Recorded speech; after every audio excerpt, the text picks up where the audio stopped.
अस्सलाम वालेकुम students, welcome back to another lecture. तो आज का जो लेक्चर हमारे पास है वो डेफिनेशन ऑफ इलास्टिसिटी हमारे पास मौजूद है कि इलास्टिसिटी बेसिकली होती क्या है।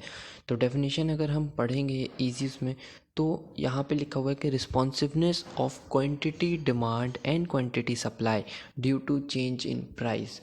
इसका क्या मतलब होता है कि जब हमारे पास प्राइस के अंदर चेंजिंग आ रही है तो उसकी वजह से हमारी क्वांटिटी ऑफ डिमांड, यानी कि जो लोग ख़रीदने की क्वांटिटी है उनकी डिमांड करने की कि 4 लेने के 5 लेना है ये प्रोडक्ट, वो और क्वांटिटी सप्लाई के ये प्रोडक्ट 5 बेचने हैं आज मार्केट में या जो है 4 ही सप्लाई करने हैं सिर्फ।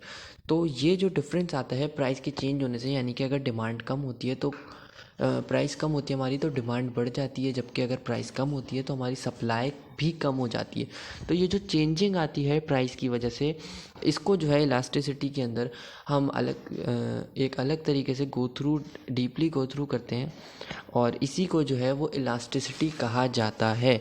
ठीक है, इसकी एक और डेफिनेशन मेरे पास लिखी है। Elasticity is the change in behaviour of buyer and seller in the response to change in price of goods और सर्विस। ठीक है, तो वही बात है कि सप्लायर और बायर यानी कि ख़रीदार और बेचने वाले जो सेलर है उसका जो भी रिस्पॉन्स होता है प्राइस को देखते हुए कि आज प्राइस कम है या ज़्यादा, जो भी उसका रिस्पॉन्स होता है उस रिस्पॉन्स को इलास्टिसिटी का नाम दिया जाता है। कि अगर ये 100 वाली चीज़ 120 की हो गई तो ख़रीदार तो कम कर देगा डिमांड, लेकिन जो बेचने वाला है वो अपनी सप्लाई बढ़ा देगा कि ज़्यादा से ज़्यादा मैं बेच दूँ।